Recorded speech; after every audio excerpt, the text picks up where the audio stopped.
Hello everyone, this is Rishita from Sarat Chandra IAS Academy. So today I came up with an article on this Shanti Act in a very comprehensive way.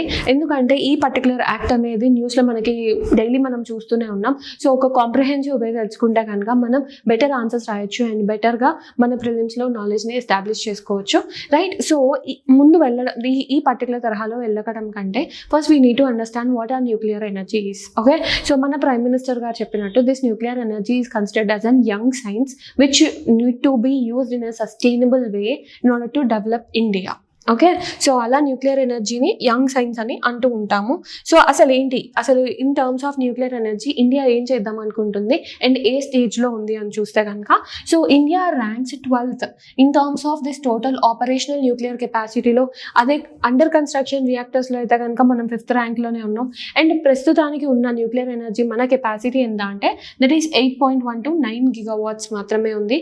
So అదంతా just 3% of our national electricity. కాకపోతే by 2047 we are trying to get it to 100 gigawatts, okay, by 2047. That is our target. So next we'll understand asal what made this particular అంటే పాత లాస్ని యాక్ట్స్ని ఎందుకు తీసేయాల్సి వచ్చింది. Okay, so it has repealed. Okay, so it has repealed this outdated atomic energy act అనేది ఒకటి, and also civil liability for nuclear damage act. Okay, so ఈ 2 particular యాక్ట్స్ని repeal చేసి ఈ కొత్త యాక్ట్ అనేది తీసుకొచ్చారు in order to ensure the dynamicness అని చెప్పొచ్చు. According to the society acts అనేవి కూడా మారాలి అన్నట్టు this was brought in to picture. And ఇక్కడ మేజర్ ఏంటంటే it has ended the state monopoly అనేది ఎండ్ చేసేసారు from this particular act.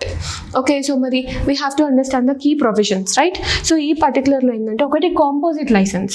మొన్నటి దాకా ఎలా ఉండేదంటే లైసెన్స్ ప్రాసెస్ అనేది చాలా కాంప్లెక్సిటీ అనేది ఉండేది. సో అలా కాంప్లెక్స్ కాకుండా ఒక కాంపోజిట్ వేలో, ఓకే, సో అంటే ఏంటి, through single license. Okay, so single regulatory license ద్వారా బిల్డింగ్ అవ్వచ్చు, ఓనింగ్ అవ్వచ్చు, ఆపరేటింగ్స్ అలా అన్నిటిని ఒక దగ్గర కలిపేసి ఒక కాంపోజిట్ లైసెన్సింగ్ అనేది తీసుకొచ్చారు. So next SMRs, okay, so and foreign tech. SMRs అంటే ఏంటి అంటే that is small modular reactors. Okay, rather than building of big nuclear power plants కాకుండా స్మాల్ మాడ్యులర్ రియాక్టర్స్కి కనుక మనం ఇంపిటస్ అంటే ఏంటి ఎంకరేజ్మెంట్ ఇస్తే సో ఇంకా బెటర్గా న్యూక్లియర్ ఎనర్జీ మనం ప్రొడ్యూస్ చేసుకోవచ్చు అన్నట్టు. తర్వాత next intellectual property. Okay, so మనకి హిస్టారికల్గా ఎలా ఉండేదంటే పేటెంట్ రిస్ట్రిక్షన్స్ అనేవి చాలా ఎక్కువగా ఉండేవి, రైట్? సో అలాంటి రిస్ట్రిక్షన్స్ అన్ని తీసేసి ఇంటలెక్చువల్ ప్రాపర్టీ విషయంలో there was a dilution on this patent rights. Okay, అంటే ఏంటి, ఈజీగా ఇచ్చేటట్టు peaceful use of nuclear energy పరంగా. సో అదొకటి.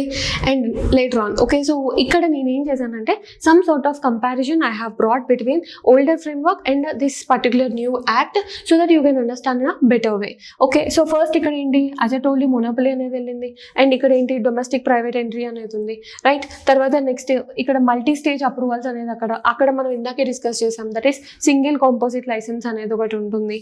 తర్వాత నెక్స్ట్ పేటెంట్స్ అనేవి strictly banned for atomic tech. కానీ ఇక్కడ ఏంటి, పీస్ఫుల్ న్యూక్లియర్ ఇన్నోవేషన్కి అయితే కనుక పేటెంట్స్ అనేవి ఇస్తాము అన్నట్టు some sort of liberation has been given. దానివల్ల ఏమవుతుంది, టెక్నాలజీ అనేది బెటర్గా డెవలప్ అవుతుంది అని చెప్పొచ్చు కదా మనం. సో అలా ఆ తర్వాత next broad statutory right under section 17. ఇక్కడ limited strictly to return contracts. Okay, so return కాంట్రాక్ట్స్తోనే ఒక ఏమంటారు లైక్ రిటర్న్ వాటితోనే ఆపుదాం అన్నట్టు some sort of limitations has been established. Okay, so అలా మనం కంపారిజన్ ద్వారా నేర్చుకుంటే ఏమవుతుందంటే you can understand in a very better way. Okay, so next ఇంకా ఏంటంటే that is key provisions and impact. అసలు ఇంపాక్ట్ అనేది ఎలా కలుగుతుంది. Okay, so what is going to change అంటే that is it bridges the investment deficit. మొన్నటి దాకా patents అనేవి కరెక్ట్గా ఇయ్యక లైసెన్సులు అనేవి చాలా కాంప్లెక్సిటీ ఉండడం వల్ల ఇన్వెస్ట్మెంట్ డెఫిసిట్ అనేది చాలా ఎక్కువగా ఉండేది ఇది న్యూక్లియర్ టెక్నాలజీ సైడ్. కానీ ఇప్పుడు అవి ఎప్పుడైతే సింప్లైజ్ అయినాయో ఇక్కడ ఏమవుతుంది, మనకి ఇన్వెస్ట్మెంట్ డెఫిసిట్స్ అనేవి తగ్గుతాయి. తర్వాత నెక్స్ట్ నెట్ జీరో యాక్సెలరేషన్ అనమాట. ఓకే, సో అదొకటి ఉంటుంది. తర్వాత నెక్స్ట్ ఇండస్ట్రియల్ డీకార్బనైజేషన్. ఇప్పుడు మనం చెప్పాము ఇందాకనే ప్రొవిజన్స్లో SMR అంటే స్మాల్ మాడ్యులర్ రియాక్టర్స్కి ఇంపిటస్ ఇవ్వడం అనేది జరిగింది, రైట్? సో అలా ఇవ్వడం వల్ల ఏమవుతుంది, మన ఇండస్ట్రీస్ ఏవైతే స్టీల్ అవ్వచ్చు, cement, coal, so now they can establish this SMRs and also decarbonise their production, right? తర్వాత next global partner alignment. Okay, so international లెవెల్లో కూడా we can become a good supply chain in terms of this nuclear energy. So next next ఇంకోటి ఏంటంటే modern risk management.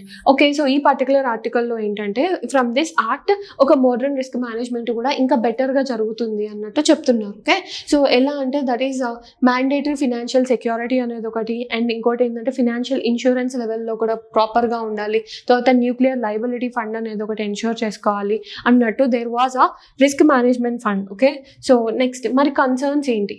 So concerns ఏంటంటే ఒకటి vendor accountability అనేది ఉండట్లేదు in terms of technical failures ఉన్నప్పుడు. So vendor accountability లేకపోతే ఎలా అన్నట్టు క్వశ్చన్ చేస్తున్నారు.